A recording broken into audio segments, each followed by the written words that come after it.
Welcome to weekend with journalist. ఈ వారం కీలక అంశాలు జోడు చేసుకున్నాయి. ప్రధానంగా వైసీపీ టార్గెట్గానే రాజకీయాలు నడిచాయి.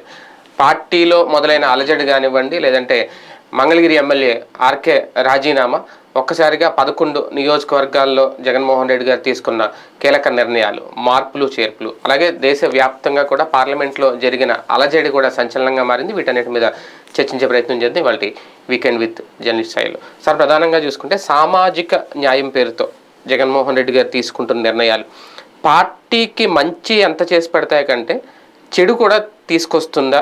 దానివల్ల ఓట్లు షేర్ అయిపోవడమో లేదంటే చీలికలు రావడమో జరుగుతుందా, జరగదా? చెడు జరుగుతుంది అనుకుంటే చెయ్యరు కదా, మంచి జరుగుతుందని అనుకుంటారు సాధారణ. అంటే వాళ్ళ వరకు అనుకుంటారు, అంతే, ఎవరిదైనా అంతే లెక్క ఉంటుంది కదా. ఇప్పుడు చంద్రబాబు నాయుడు మార్చినా జగన్ మార్చినా మంచి జరగాలని అనుకుంటారు, చెడుకు సంబంధించి పక్కన పెట్టాలని అనుకుంటారు. ప్రాక్టికల్గా లెక్క ఏంటంటే ప్రభుత్వం మీద వ్యతిరేకత 2 కోణాలు ఉంటుంది. ఒకటి ముఖ్యమంత్రి మీద వ్యతిరేకత, 2 ప్రభుత్వం మీదన వ్యతిరేకత. ఇప్పుడు వాళ్ళ దగ్గర ఉన్న అంచనా ప్రకారం, ఈవెన్ అందరి సర్వేలు కూడా చెప్తున్నటువంటిది, ముఖ్యమంత్రిగా 45 నుండి 50% మంది జగన్నే కోరుకుంటున్నారు. చంద్రబాబు నాయుడు ముఖ్యమంత్రిగా కోరుకుంటుంది 30-35% మంది. కాబట్టి ఈ ఫెనామినాలో చూసినప్పుడు వ్యక్తిగా జగన్ని నమ్ముతున్నటువంటి వాళ్ళు ఓటు టర్న్ కావాలంటే స్థానిక వ్యతిరేకతను అధిగమించాలి. సింపుల్ లాజిక్ అది.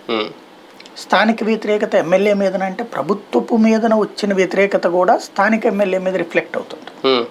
కాబట్టి వాళ్ళని మార్చి కొత్త ముఖాలు చూపెట్టడం సింపుల్ లాజిక్ అనమాట. ప్రభుత్వం మీదన కోపం ఉన్నా ఆ కోపాన్ని మార్చాలంటే కనుక ఎదురుకుండా ఉన్న వాడిని మార్చడం అన్నటువంటి ఫినామినా గుజరాత్లో సక్సెస్ అయింది, మధ్యప్రదేశ్లో సక్సెస్ అయింది, ఛత్తీస్గఢ్లో సక్సెస్ అయింది, ఉత్తరాఖండ్లో సక్సెస్ అయింది. అలా చేసిన చోట మళ్ళీ ఫెయిల్ అయినవి కూడా ఉన్నాయి. లైక్ కర్ణాటకలో చేసినా కూడా ఫెయిల్ అయ్యారు. కాబట్టి ఇక్కడ ఏది జరుగుతుందనేది చూడాలి. ఇక్కడైతే వీళ్ళు ఎక్స్పెక్ట్ చేస్తుంది భారీ మార్పులు. మన పక్కన ఉన్న తెలంగాణలో మార్చక కేసీఆర్ ఓడాడు, ఇక్కడ మార్చి గెలుస్తాం అనుకుంటారు. అది జనం ఎట్లా ట్రీట్ చేస్తారో చూడాలి. అంటే ఒకేసారి 11 నియోజకవర్గాల్లో మార్పులు చేయడం అంటే కంప్లీట్గా ఈ 11 నియోజకవర్గాల వరకు సామాజిక సమీకరణాలే ప్రామాణికంగా తీసుకున్నారా జగన్మోహన్ రెడ్డి గారు? పనితీరు సరిగ్గా లేని వాళ్ళని పక్కన పెట్టాలి, లేదంటే పొమ్మను లేక పొగబెట్టడం, ఆ కాన్సెప్ట్ కూడా కనిపిస్తోంది. అన్ని కోణాలు ఉంటాయి. కొంతమంది వ్యక్తులుగా ఫెయిల్ అయ్యారు. బేసిక్గా ఏంటంటే అధికారంలోకి వచ్చిన తర్వాత అధికార పక్షంగా అంటే అసలు ఒక ఫర్ ఎగ్జాంపుల్ ఇప్పుడు మనము ఈ ఉద్యోగం చేస్తున్నాం, పొద్దునే లెగవగానే ఏం చూస్తాం, ఇవాళ ఏ వీడియోలు చేసుకోవాలా, 2.0కి ఏం చేయాలా, ట్రూత్కి ఏం చేయాలా, టుడేకి ఏం చేయాలా, ఇదొక కాన్సెప్ట్ మీదనే ఆలోచిస్తాం. అట్లాగే మన దగ్గరకు వచ్చే స్టాఫ్లో ఇదే, వీళ్ళు ఏం చేస్తారు, వీళ్ళు ఎంతవరకు చేయగలుగుతారు, ఇది ఒక అంచనా. మనం డెలివరీ చేసేటువంటి కంటెంట్ జనానికి రీచ్ అవుతుందా లేదా ఎప్పటికప్పుడు అబ్జర్వ్ చేసుకుంటుంటాం. దీనికి అనుగుణంగా మనం నేషనలిస్ట్ ఎక్కువ చూస్తున్నారా, ఇంటర్నేషనలిస్ట్ ఎక్కువ చూస్తున్నారా, ఇది ఒక మార్కెటింగ్ స్ట్రాటజీ మనమే చేస్తున్నప్పుడు పొలిటీషియన్ ఎస్పెషల్లీ ఒక ప్రజాప్రతినిధిగా ఇది మనం ఏంటి, మన వ్యూయర్ని బేస్ చేసుకుని ఆలోచిస్తాం. వాళ్ళు ఏం ఆలోచించాలి, ఓటర్ని బేస్ చేసుకుని ఆలోచించాలి, అంతే కదా. లేకపోతే అది పార్టీకే దెబ్బ కదా. ఇక్కడ ఏం జరిగింది అంటే తరతరాలుగా వాళ్ళని కాదు, ఎమ్మెల్యేగా గెలిచే వరకు జనంలో తిరుగుతాం, జనం కోసం తిరుగుతాం, గెలిచిన తర్వాత మాకేమీ పట్టదు, మేము ఒక రాజసింహాసనం మీద కూర్చుంటే బానిసల్లాగా వచ్చి మమ్మల్ని అభ్యర్థించాలి అనేటువంటి ధోరణి పాత రోజుల్లో నడిచింది. పాత రోజుల్లో ఎమ్మెల్యే అంటే ఓ దేవుడు. ఇవాళ రోజున ఆ దైవత్వాలు ఏమి జనాలు ఆపాదించుకోవట్లా, సేవకుడుగా పనిచేయాలని కోరుకుంటున్నారు. ఎందుకంటే పెద్ద ఆయనే సేవకుడిని అంటున్నాడు ప్రధానమంత్రి నేను మీకు పెద్ద సేవకుడిని అంటున్నాడు కానీ నేను మీ రాజుని అని చెప్పట్లా. ఆ రాజరికాల కాన్సెప్ట్ పోయింది. అట్లాంటి పబ్లిక్ మెంటాలిటీకి అనుగుణంగా ఏం కావాలి, ఇప్పుడు ఫర్ ఎగ్జాంపుల్ ఒక 2.5-3 లక్షల మంది ఉన్నారు. ఈ 3 లక్షల మంది జనాభా ఆలోచన ఏంటి, వాళ్ళకి ప్రభుత్వం రీచ్ కావాలి, అంతే కదా. ప్రభుత్వ పథకాలు వాళ్ళకి రీచ్ కావాలి, వాళ్ళకి సంబంధించిన సమస్యలు పరిష్కరించాలి. అన్ని ఒక్క రోజులో అవ్వవు కదా.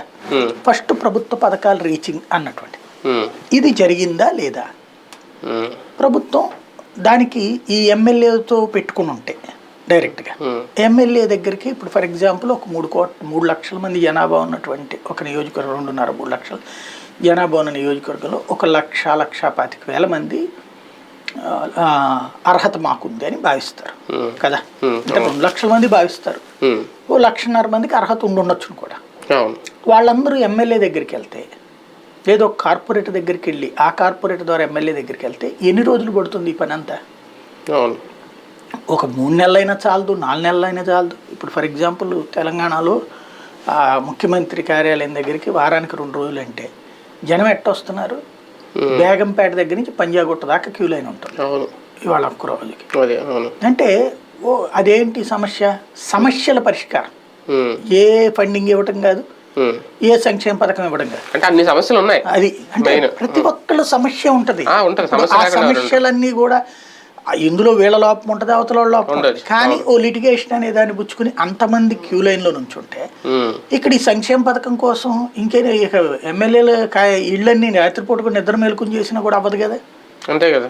కానీ ఆ పనిని ప్రభుత్వం ఏం చేసింది? జగన్మోహన్ రెడ్డి ఒక నిర్మాణాత్మకమైన విధానాన్ని తయారు చేశాడు. అదే ప్రస్తుతం వాలంటీర్ వ్యవస్థ, ఇంటింటికి వెళ్ళి తీసుకోవడం, లేదా సచివాలయ వ్యవస్థ. ఒక 2,000 మంది జనాభాకు ఒకటి ఎనఫ్. ఇంతకు మించి సంక్షేమానికి రీచింగ్ పాయింట్ అన్నది ఇంకోటి లేదు. ఇంతకు మించి ఏం చేయగలుగుతాడు ఎవడైనా? దెన్ ఇక్కడ ఎమ్మెల్యే అది నాకు సంబంధం లేదు అని కూర్చుంటే నువ్వు ఇంకెందుకు ఎన్నిక కావడం? ఇప్పుడు అట్లాగా వీళ్ళు చేస్తున్న వాళ్ళ దగ్గరికి వెళ్ళి ఈ 5 ఏళ్లలో కలవాలి, ఏమ్మా నీకు వచ్చిందా లేదా, వాలంటీర్తో ఒకవేళ లేకపోతే ఏరియా వాలంటీర్ని పిలిచి ఏమయ్యా వీళ్ళకి ఎందుకు రాలేదు. ఇప్పుడు దాంట్లో చిన్న మొక్క చెప్తారు. ఫర్ ఎగ్జాంపుల్ ఒక ఇంట్లో ఒక తల్లి, తండ్రి, కొడుకు, కూతురు ఉన్నారు. కొడుకు కూతురు వచ్చేటప్పటికి 18 ఏళ్ళు దాటిన వాళ్ళు అయ్యుండి, తల్లి తండ్రి ఉన్నారు కాబట్టి ఈ కొడుక్కి కూతురికి ఇదేమి రావట్లేదు అనుకోండి, ఏదైనా పథకం ఏది వీళ్ళకి అయ్యో ఉన్నాయి రకరకాల పథకాలు అందులో రాలేదనుకోండి, లేదు ఒక ఇంటి పథకం వాళ్ళకి రాలేదనుకోండి, ఎట్లాగా ఇది అనుకున్నప్పుడు దాన్ని 2 పోర్షన్ల కింద కౌంట్ అయ్యాయా వేసి ఇప్పుడు 22/3/2 2 ఏ అని పెట్టు, 2 బి అని పెట్టు, పెట్టేసేసి వాళ్ళకి ఒకటికి వేయా దాంట్లో అని ఒక ఎమ్మెల్యే చెప్తే కాదనలేడు కదా. వాలంటీర్లే ఆ పని చేయగలుగుతున్నప్పుడు ఎమ్మెల్యే చెప్తే కాదనలేడు కదా. అట్లా ఎమ్మెల్యే చేసినప్పుడు ఒకటి మన దగ్గరకు వచ్చి కనుక్కున్నాడు, రెండవది సమస్య పరిష్కరించాడు, ఇది ఉండేది కదా. ఇట్లా చెయ్యగలిగితే గనక అసలు వాళ్ళకి వ్యతిరేకత ఎందుకు ఉంటుంది? కానీ చేయాల్సిన సచివాలయ వ్యవస్థ వాలంటీర్లు చేస్తుంటే ఇంకా ఎమ్మెల్యే ఓన్లీ పర్యవేక్షణకి మాత్రమే పరిమితం అవ్వాలా? అంతే. ఎమ్మెల్యే ఎందుకు ఉండాలి? ఒకప్పుడు ఇదే ఎమ్మెల్యే చేతి మీదుగా అన్నీ వెళ్ళాయి, ఇదే ఎమ్మెల్యే దగ్గరికి వస్తేనే పనులు అయ్యాయి. ఇప్పుడు ఇంకా ఎమ్మెల్యేతో అవసరం లేకుండా పోయింది ప్రజలకు దాదాపు అన్ని నియోజకవర్గాల్లో కూడా. అనేది అదే, ఎమ్మెల్యే అనేటువంటి ఏమి ఎంఆర్ఓ కాదు కదా సంతకాలు పెట్టియడానికి. ఎమ్మెల్యే ఆ పథకాన్ని రీచింగ్ చెయ్యాలి. నేను చెప్పింది ఇప్పుడు ఇదంతా చెప్పింది అదే. వాడి కార్యాలయం ముందు క్యూలు కట్టి జనాలు ఉండేవారు. ఎందుకు అవసరం అంటే అది బానిసత్వం కదా. వాడు నచ్చితే ఇస్తాడు, నచ్చకపోతే ఇవ్వడు. ఇప్పుడు వాడి పార్టీ మనకు నచ్చదు, ఆడికి పోయిన తర్వాత వాడిని నువ్వు నా పార్టీకి అది కాబట్టి లేకపోతే నేను సచ్చినట్టు ఆడి పార్టీకి లాయల్టీ ప్రదర్శించాలి కదా. అప్పుడు ఇంకా నాకు అసహ్యమేగా. లేదా నేను ఆ పార్టీ వాడిని కాదు కాబట్టి నేను అనర్హునే కదా. ప్లస్ ఏంటంటే వచ్చిన వ్యక్తి ఏ పార్టీ అని గుర్తించగలుగుతాడు ఎమ్మెల్యే. ఇప్పుడు సచివాలయ వ్యవస్థలో అయితే అది ఉండదు, పార్టీలకు అతీతంగా అందరికీ కూడా వెళ్తాయి పథకాలు. ఇప్పుడు ప్రభుత్వము అనేటువంటిది నేను అనేది అదే. జగన్ ఆ విషయంలో నిర్మాణాత్మక పాత్ర పోషించాడు. ఎందుకు? పార్టీలకు అతీతంగా ఇవ్వు నువ్వు, అంతే. పార్టీ కోసం ఇచ్చేటది ఎందుకు? ఆ దరిద్రాన్ని తీసేసాడు ఇక్కడ. అది పబ్లిక్ కి రీచ్ అయింది కదా. ఆ రీచింగ్ లో నీ పాత్ర నీది కదా. వాలంటీర్ చేసేసాడు, నాకు సంబంధం లేదంటే నువ్వు ఇంకెందుకు ఎమ్మెల్యేగా? ఇప్పుడు ఎంఆర్ఓ చేస్తాడు, లేకపోతే కలెక్టర్ చేస్తాడు, లేకపోతే ఈయన వెళ్ళి చేయడు కదా. ఈయన చేతికి ఇచ్చేసేసి నువ్వు పట్టుకెళ్ళి డబ్బులు ఇచ్చేయని చెప్తారా? ఇప్పుడు ఫర్ ఎగ్జాంపుల్ నష్టపరిహారాలు ఉంటాయండి వరదది, కలెక్టర్ ఇస్తాడు కానీ అయితే గీత మొక్కుబడిగా ఎమ్మెల్యేతో ఒకటి చేపిస్తాడు. అంతేగాని ప్రతి తీసుకెళ్లేసి చేతికి ఎమ్మెల్యే చేతికి డబ్బులు ఇచ్చి నువ్వు ఇచ్చిరా అని చెప్తాడా? లేదు కదా. ఇక్కడ అది ఓన్ చేసుకోవడం అనేది చెయ్యాలి. వీళ్ళు ఓన్ చేసుకుని వాడు నష్టపోయాడు. తర్వాత ఈయన అది గ్రహించిన తర్వాత పోండయ్యా అంటే పోయిన వాళ్ళు నిలబడ్డారు, పోని వాళ్ళు పక్కకు పోయారు. ఇది ఒక బ్యాచ్. రెండో బ్యాచ్ వచ్చేటప్పటికి ఇక్కడ కొత్త రాజకీయ సమీకరణం ఏర్పడింది. సుదీర్ఘకాలం పాటు వ్యతిరేకంగా ఉన్నటువంటి కమ్మ కాపు సామాజిక వర్గాల్ని ఒక ఐక్యత చేసేటువంటి కాన్సెప్ట్తో పవన్ కళ్యాణ్, చంద్రబాబు కలుస్తున్నారు. వాళ్ళిద్దరూ కలిసినటువంటి సందర్భంలో కొత్త ఈక్వేషన్ వచ్చింది. ఇదివరకు ఈ భిన్నమైన ఈక్వేషన్ జగన్కి ఫెచ్చింగ్ అయింది. ఇప్పుడు ఈ ఈక్వేషన్ వచ్చినప్పుడు జగన్ ఏం చేయాలి? వాళ్ళు 2కి 1 తోడవుతుంది, 3 అవుతుంది. అప్పుడు తన దగ్గరికి మరి ఇంకోటి తెచ్చుకోవాలి కదా. దానికోసం 2 ఉన్నటువంటి తెలుగుదేశం నుంచి 1 లాక్కోవాలనుకుంటున్నాడు. అది బీసీ కాన్సెప్ట్ తీసుకుంటున్నాడు. అది తీసుకునేటువంటి క్రమంలో కొన్ని చోట్లను మార్చాల్సి వస్తుంది. అందులో రెడ్లు మారుతారు, బ్రాహ్మణ మారచ్చు, వైశ్య మారచ్చు, చాలా మారుతాయి. ఏంటి అంటే ఒక సుదీర్ఘకాలం నుంచి ఆంధ్రప్రదేశ్ రాజకీయ చరిత్రలో దేశంలోనే ఫస్ట్ టైం జరుగుతున్నది ఏంటంటే ఇంతవరకు ఉపన్యాసాలకు పరిమితమైన బడుగు బలహీన వర్గాలకి రాజ్యాధికారం, ఉన్నత పదవులు, రాజ్యాధికారం అంటే ఏంటి, రాజకీయ పదవులు అనేటువంటిది భారీగా ఇచ్చే కార్యక్రమం సెంటర్లో బీజేపీ చేస్తుంది. ఇక్కడ జగన్మోహన్ రెడ్డి ఆ పని మీద పడ్డాడు. ఎందుకంటే తెలుగుదేశం హయాంలో బీసీలకి ఎమ్మెల్యేలు గెలిస్తేనే కదా మరి తెలుగుదేశం పార్టీ మేము బీసీలకు అధికారం ఇచ్చామని చెప్పుకొచ్చింది. కానీ అధికారంలో ఉన్నటువంటి ముఖ్యమంత్రి పాత్రలో వాళ్ళే ఉన్నారు. కానీ మెజారిటీ ఎమ్మెల్యేలు గెలిపించుకున్నామని కదా చెప్పుకొచ్చేది. ఇప్పుడు ఆ ఫినామినాని జగన్మోహన్ రెడ్డి తీసుకుంటున్నాడు. తద్వారా కొన్ని చోట్ల సమీకరణాలు, కుల సమీకరణాల ఆధారంగా కొన్ని మార్పులు జరుగుతాయి. ఖచ్చితంగా ఇవి ఒక రకంగా చెప్పాలంటే లోపాలని సరి చేసుకుంటూ కొత్త ఓటింగ్ని తెచ్చుకునేందుకు వేస్తున్న ఎత్తుగడ. ఒక రకంగా ఎమ్మెల్యేలకు వైసీపీలో భద్రత కరువు అవుతుందా? ఈ టర్మ్లో ఉన్న ఎమ్మెల్యే నెక్స్ట్ టర్మ్ ఉండడేమో, ఇది కనుక సక్సెస్ అయితే రేపొద్దున్న ఖచ్చితంగా ప్రతిసారి ఇంకా జగన్మోహన్ రెడ్డి గారు మార్పులు చేర్పులతోనే వెళ్తారు. వాళ్ళ రాజకీయ భవిష్యత్తు ప్రశ్నార్థకంగా మారట్లేదా? మీరు ఇక్కడ ఒక ఫినామినా అబ్జర్వ్ చేయాల్సింది ఏంటంటే ఆంధ్రప్రదేశ్ రాజకీయాలలో రాబోయే 15-20 సంవత్సరాలు కూడా ఎమ్మెల్యేలకు భద్రత ఉండదు. అంటే ఎనీ పార్టీ ఏ పార్టీ అయినా ఇంక్లూడింగ్ తెలుగుదేశం. ఇప్పుడు చంద్రబాబు ఏమంటున్నారు, అందరికి వాళ్ళకి ఇస్తానంటున్నారు. ఇప్పుడు 2014 టింగ్కి వెళ్తానని చెప్పట్లేదు. ఆయన సిట్టింగ్లు 23 మంది ఎమ్మెల్యేలు, అది కాదు కదా కౌంట్. 170 ఇప్పుడు ఆ లెక్కనైతే ఈయన 175కి చెప్పేశాడుగా, 175కి పక్కా ప్రిపేర్డ్గా ఆయన అంతే కదా. ఏమంటున్నాడు, ప్రజాభిప్రాయం తీసుకుని ఇస్తాను నేను అంటున్నాడు. చంద్రబాబే చెప్పాడు కదా, నాకు ఒప్పందైనా సరే ప్రజాభిప్రాయమే అన్నాడు. ఏ ప్రజలు వచ్చి చెప్తారు మీ చెవులు? బేసిక్గా ఆయన ఏ నిర్ణయం తీసుకోవాలనుకున్నాడో తీసుకుంటాడు. ఎందుకు అంటే బేసిక్గా నేను అన్నది 15-20 ఏళ్ళని ఎందుకన్నానంటే వాస్తవంగా దేశవ్యాప్తంగా మార్పు చేర్పులు చేస్తున్నారు కుల సమీకరణాల రీత్యా, అది ఒక ఎత్తు. కానీ ఆంధ్రాలో ఏమంటే రాష్ట్ర విభజనకి ముందు అన్ని పార్టీలు తప్పు చేసినాయి, మనల్ని మోసం చేస్తూ వచ్చినాయి. మనమంతా బాగా అభివృద్ధి చెందిన వాళ్ళం, తెలంగాణ వాళ్ళందరూ తిండికి గతి లేనటువంటి పరిస్థితిలో ఉన్నారు. వాళ్ళు పేదరికంలో ఉండటానికి కారణం మనమే దోచుకున్నామని వాళ్ళు అంటున్నారు. వాళ్ళు అన్నది అసలు వాస్తవంగా ఎవరో ఏ విషయం మీదన రాజకీయ నాయకుల దోపిడీ గురించి మాట్లాడారు. వాళ్ళ ఉద్యమం అంతా ఏంటి, రాజకీయ నాయకుల దోపిడీ గురించి. దాన్ని డైవర్ట్ చేసేసి వీళ్ళు ఏం చేశారు, అసలు ఆంధ్రానే దోపిడీదారులు అన్నటువంటిది మనకే నమ్మకం కల్పించింది. 2004లో ప్రారంభమైన ఉద్యమం అప్పటి నుంచి తెలంగాణ నాయకుల చేతన ఇదే కాంగ్రెస్ పార్టీ ఇక్కడ ఉన్నారు, అక్కడ ఉన్నారు. వాళ్ళు ఏంటి, ఆంధ్ర వాళ్ళందరూ దోపిడీదారులు, ఇది లేకపోతే ఆంధ్రాది పేడా పియ్య ఇట్లాంటి మాటలన్నీ కేసీఆర్. ఇవన్నీ ఏంటి ఇక్కడ తీసుకొచ్చినటువంటిది అంటే మనల్ని తిడతంటే మన పైపును మాట్లాడుతున్నట్టు మాట్లాడుతూ మళ్ళీ వీళ్ళే తెలంగాణకు అనుకూలంగా స్టేట్మెంట్ ఇచ్చారు కదా. అంటే అర్థం ఏంటి, తెలంగాణ అంశం, తెలంగాణ వాళ్ళు చెప్పిన దోపిడీదారులు మనం అనేటువంటిది మన చేతనే ఒప్పించి వీళ్ళు తెలంగాణ విభజనకు ఒప్పుకున్నారు. ఎందుకు, వీళ్ళ ఆస్తుల పరిరక్షణ కోసం, వీళ్ళ వ్యవహారాల కోసం ఒప్పుకున్నారు. అయిపోయింది. సీన్ కట్ చేస్తే స్టేట్ డివిజన్ అయిపోగానే మిగులు బడ్జెట్ రాష్ట్రం తెలంగాణ అయింది, లోటు బడ్జెట్ రాష్ట్రం ఆంధ్రప్రదేశ్ అయింది. అక్కడ మినిమం గ్యారంటీ 70,000 కోట్ల నుంచి 1,00,000 కోట్లు ఉంది. మినిమం గ్యారంటీ హైదరాబాద్ అనే సిటీ ఉంది, 70,000 కోట్లు ఆదాయం దాని మీద నుంచి వస్తుంది. టోటల్గా చూసుకుంటే 1,00,000 కోట్ల రూపాయల ఆదాయం వస్తుంది. నెలకు 10,000 కోట్లు వాళ్ళ ఇన్కమ్ ఇవాళ, అంటే 1,20,000 కోట్ల ఇన్కంలో వాళ్ళు ఉన్నారు. మనం ఇక్కడికి వచ్చేటప్పటికి దాదాపుగా అదే రేంజ్లోనే ఉన్నాం మనం కూడా. అప్పుడైతే మనం 90,000 కోట్లు ఉన్నాం, ఇప్పుడు మనం కూడా 1,30,000 కోట్లే ఉన్నాం. కానీ మనకి ఎంతసేపటికి ఏమవుతుంది, హైదరాబాద్ని చూసిన కంటితో మనల్ని చూసుకుంటాం, రాజుని చూసిన కంటితో మొగుడిని చూస్తే మొట్టబుద్ధేస్తుంది అన్నట్టు మనం ఆ టైప్లోకి తయారయ్యాం. దీనివలన ఏం చేయి నీకు అసంతృప్తి అట్లాగే ఉంటుంది. ఒక రాజుగారి ఇంట్లో వివాహం చూశాక ఇక్కడ ఒక ఇంట్లో మామూలు మధ్యతరగతి ఇంట్లోనో ఒక పేద ఇంట్లోనో ఏం చేసి రాజుగారి రాజసీమ మనకెక్కడ వస్తుందండి అనే ఒక అసంతృప్తి రగులుతూనే ఉంటుంది. మనకి ఇంకొకటి ఏమైపోయింది, మన చుట్టూ ఉన్నటువంటి 3 సిటీస్ బెంగళూరు, చెన్నై, హైదరాబాద్తో పోల్చుకుంటే ఇక్కడ ఏం లేదు. కాబట్టి ఈ అసంతృప్తి అనేది నడుస్తూనే ఉంటుంది. ఈ అసంతృప్తికి తోడు ఎవరి స్వార్థాలు వాళ్ళకు ఉన్నాయి. ఇప్పుడు తెలుగుదేశానికి అమరావతి అని పెడితే కనుక ఇక్కడ కొంత ఆస్తి సంపాదించుకోవచ్చు, ఓ 2 తరాలు బతకచ్చు. కాబట్టి ఇక్కడ నగరాన్ని సృష్టిస్తామనే భ్రమలో వీళ్ళు ఉంచాలి, దానికి అజ్జు పెట్టాలి. అదిగో అట్ట తయారు చేస్తాం సరిగ్గా కూర్చోబెట్టి ఎన్నాళ్ళు పట్టుద్ది అంటే 70-80 ఏళ్ళు పడుతుంది అంటారు. అట్లా కాదంటే 5 ఏళ్ళకి అయిపోతుంది అంటారు, సరిగ్గా మళ్ళీ మాట్లాడమంటే కదా.